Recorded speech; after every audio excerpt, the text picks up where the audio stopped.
بسم اللہ الرحمن الرحیم. طلبہ خامسہ درس ملا حسن.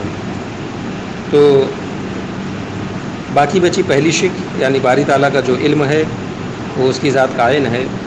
تو اس کے بارے میں فرماتے ہیں کہ اس سلسلے میں 3 مذاہب ہیں. ان 3 مذاہب کو آپ حضرات سماعت فرمائیے. پہلا مذہب مذہب الصوفیت الصافیہ، صوفیہ صافیہ کا مذہب ہے. وہ بیان والا وجہ الاجمال، اور ہم صوفیہ صافیہ کے مذہب کو اجمالی طور پر بیان کرتے ہیں. ان کا مذہب یہ ہے کہ عالم کون میں یعنی عالم وجود میں کوئی چیز نہیں ہے سوائے ایک ذات کے جو بسیط ہے. یعنی ان کا یہ ماننا ہے، جس کو آپ مسئلہ وحدت الوجود کبھی آپ نے سنا ہوگا تو آپ جانتے ہوں گے. یہ کہتے ہیں کہ عالم کون میں صرف ایک ذات موجود ہے جو بسیط ہے اور وہی وجود ہے، وہ کلی نہیں ہے. تو کلیت اس معنی کر کے وہ تکثر کو قبول کرے حقیقتاً، اور نہ ہی جزیہ اس معنی کر کے تکثر کو بالکل قبول نہ کرے، بلکہ وہ جو ذات ہے، ذات واحد جو ہے، اس کے اوپر اعتبار انتزاعی واقعی تطورات کا پے در پے آتے ہیں. تطورات کا مطلب ہوتا ہے کہ اس کے اوپر جو ہے تو یک بعد دیگری چیزیں جو ہے تو منتقش ہونا، چھپنا. اور یہ جو چیزیں یہ اعتباری انتزاعی اگرچہ ہیں مگر واقعی ہیں. تو ذات باری تعالیٰ ان تمام تطورات کے لیے منشأ انتزاع ہے، اور ان تعینات غیر متناہیہ کے لیے. اور اس کے آثار و احکام مختلف جو ہیں وہ ان تعینات واقعیہ ہی پر مرتب ہوتے ہیں جو منتزعہ ہیں ذات واحد سے. یعنی ایک ہی ذات ہے اور اسی سے تمام چیزوں کی جو ہے تو شعاع ہے، تمام چیزوں میں منعکس ہو کر کے الگ الگ دکھائی دیتی ہیں. وہ متعین جو ہو جاتا ہے ہر تعین کے ساتھ وہ ممکن ہے، اور جو ہر تعین سے جو ہے تو معرہ اور خالی ہے وہ واجب تعالیٰ ہے. تو باری تعالیٰ کا جو علم ہے وہ انما ینطوی فی علم الذات، وہ خود ذات باری تعالیٰ ہی میں جو ہے تو مشتمل ہے. کیوں؟ اور وہ جو ہے تو کیا ہے، بالذات ممکنات کے مغایر نہیں ہے، بلکہ ممکنات کے جو مغایر وہ اعتبار واقع کے اعتبار سے ولیسا مشہد بیان حاؤنا التفصیل. اب یہ کہتے ہیں کہ یہاں پر تفصیلی طور پر ہم صوفیہ صافیہ کے مذہب کو بیان نہیں کرنا چاہتے ہیں، کیونکہ بہرحال یہ ایک ایسا مذہب ہے جو عقول متوسطہ کے سمجھ سے جو ہے تو برتر ہے.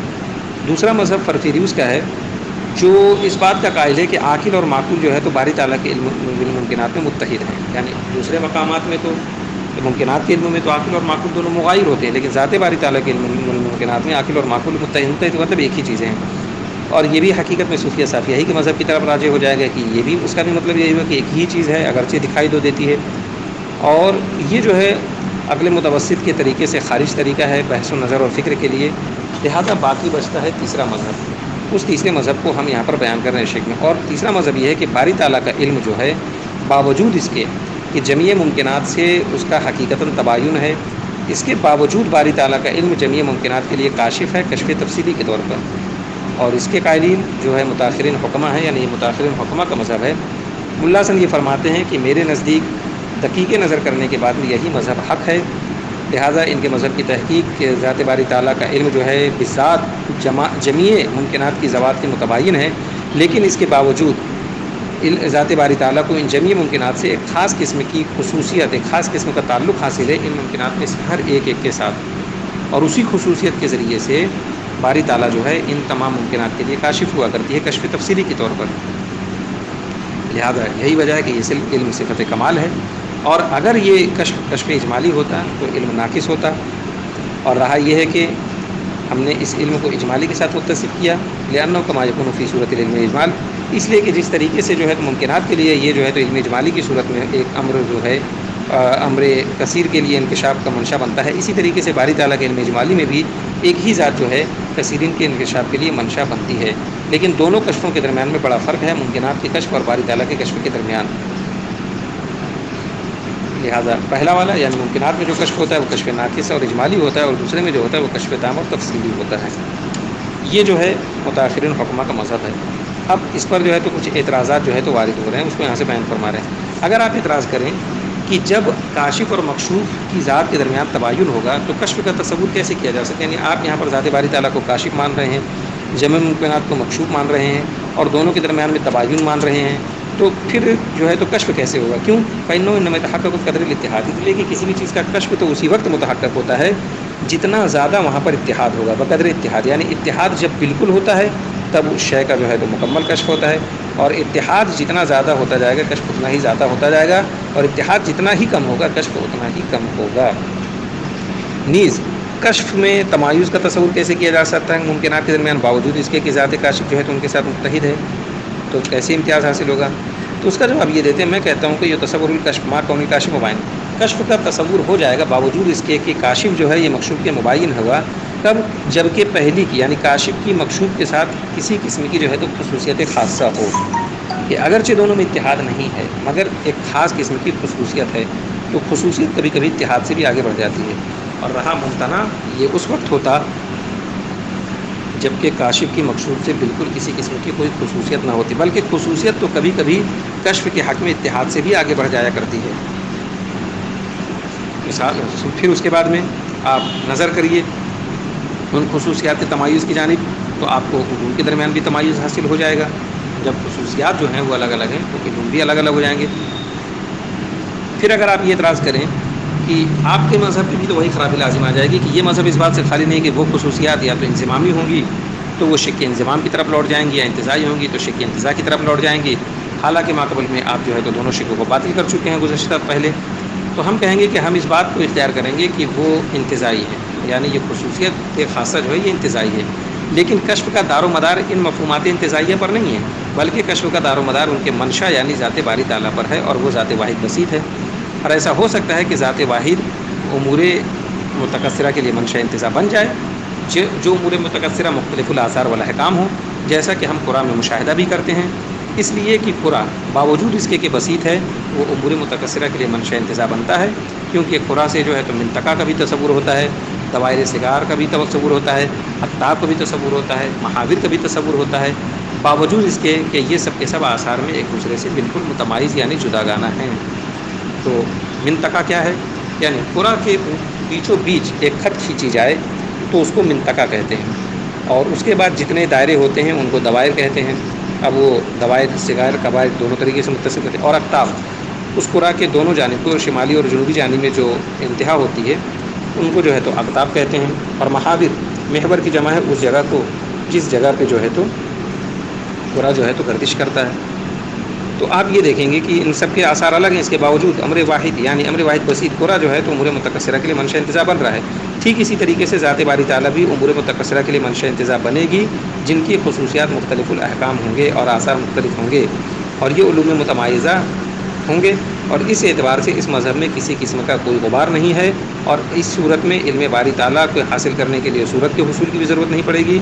لہٰذا مصنف کا جو قول ہے کہ ولا یتصور معلوم کے سگے کے ساتھ جو پڑھا جائے گا، اور شاید اس مقصد کی اس طریقے سے تنقید اس اچھے طریقے سے فن کی بڑی بڑی کتابوں میں نہ ملے، چہ جائے کہ چھوٹی کتابوں میں ملے۔ لہٰذا آپ کو چاہیے کہ آپ اپنے صاحب کے ساتھ جو ہے تو اس میں غور و فکر کریں، اور رد اور قبول کرنے کے سلسلے میں جلد بازی نہ کریں، یہاں تک کہ آپ کے سامنے حقیقت حال جو ہے وہ واضح اور نمایاں ہو جائے کہ باری تعالیٰ کے علم کا کیا جو ہے تو مسئلہ ہے۔ ٹھیک ہے، السلام علیکم ورحمۃ اللہ وبرکاتہ۔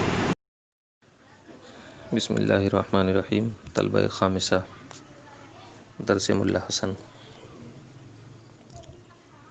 تو گفتگو چل رہی تھی باری تعالیٰ کے علم کے سلسلے میں جو احتمالات تھے، تو 5 احتمال تھے، تو اس میں سے تیسرا احتمال بیان کر رہے ہیں۔ تو فرماتے ہیں وَأَمَّا الْاحْتِمَالُ الثَّالِثُ مِنْهَا، اور رہا احتمالات خمسہ میں سے تیسرا احتمال، اور وہ یہ کہ باری تعالیٰ کا جو علم ہے وہ امر انتزاعی ہو، تو اس کے بارے میں فرماتے ہیں فَلِأَنَّ كَوْنَ الْأَمْرِ الْانتِزَاعِ مَنْشًا لِلْانْكِشَافِ، تو امر انتزاعی کا منشا انکشاف ہونا اما یکون بحسب المنشا، یا تو منشا کے اعتبار سے ہوگا، منشا پر معنی محل کے اعتبار سے، فَيَرْجَعُ إِلَىٰ أَحَدِ الشُّكُوكِ الْبَاقِيَةِ، تو باقی شکوں میں سے کسی ایک کی طرف راجع ہو جائے گا کہ اب ہم اس منشا کے بارے میں کہیں گے کہ وہ منشا باری تعالیٰ کا عین ہے یا جز ہے یا قائم منظم ہے یا امر منفصل ہے، تو انہی شکوں میں سے کسی ایک کی طرف لوٹ جائے گا۔ اگر عین کہیں تو مدعا ثابت ہو جائے گا، اور اس کے علاوہ جز کہیں تو وہ باطل ہے، امر منظم کہیں تو اس کا بطلان پہلے گزر چکا، امر منفصل مانے تو استقبال بالغیر لازم آ جائے گا۔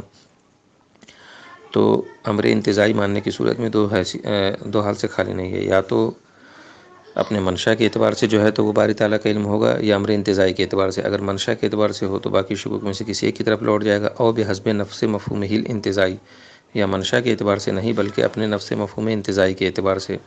تو مفہوم انتزاعی کا مطلب کیا ہوا؟ جو منتزع انتزاع کر لے وہی اس کی حقیقت ہوتی ہے، یعنی جو معتبر اعتبار کر لے، اس کے علاوہ اس کی کوئی واقعی حقیقت نہیں ہوتی ہے۔ تو کہتے ہیں کہ فلا تحصل له الا بعد الانتزاع، تو اب اس کا وجود نہیں ہوگا مگر انتزاع کے بعد، یعنی باری تعالیٰ کے علم کو اگر امر انتزاعی مانا جائے تو اس کا وجود انتزاع کے بعد ہی ہوگا۔ وبعدہ یسیر و منظمن الی المنتزع، اور انتزاع کے بعد وہ منظم ہو جائے گا منتزع کے نزدیک، کیونکہ ظاہر سی بات ہے کہ انتزاعی اس وقت تک ہے جب تک کہ اس کا انتزاع نہ کیا جائے، اور جب اس کا انتزاع کر لیا گیا تو انتزاع کر لینے کے بعد میں اب وہ منظم ہو جائے گا منتزع کے ساتھ۔ فیرجع الی الثانی، تو شق ثانی کی طرف لوٹ جائے گا، یعنی جو خرابی شق ثانی میں لازم آ رہی تھی امر منظم والی میں، اب اس میں وہ خرابی لازم آ جائے گی۔ وامر رابع، اور رہ گیا چوتھا احتمال، یعنی امر منفصل ہو، تو فرماتے ہیں فلأنہ یؤدی الی الاستکمال بالمنفصلات، تو یہ استکمال بالمنفصلات کی طرف مؤدی ہو جائے گا کہ باری تعالیٰ جو ہے تو ایک امر غیر کا محتاج ہو جائے گا اپنے اندر جو ہے تو اس چیز کو حاصل کرنے کے لیے استکمال بالغیر لازم آئے گا۔ کیوں؟ فإن العلم صفۃ کمالیۃ لہ تعالیٰ، اس لیے کہ علم جو ہے یہ باری تعالیٰ کے لیے صفت کمالیہ ہے۔ لا یشتری العقل علیہ، اور عقل جرأت نہیں کر سکتی ہے اس بات پر کہ علم جو باری تعالیٰ کے لیے صفت کمالیہ ہے اس کو جو ہے تو استکمال بالغیر کے طور پہ جو ہے تو مانے۔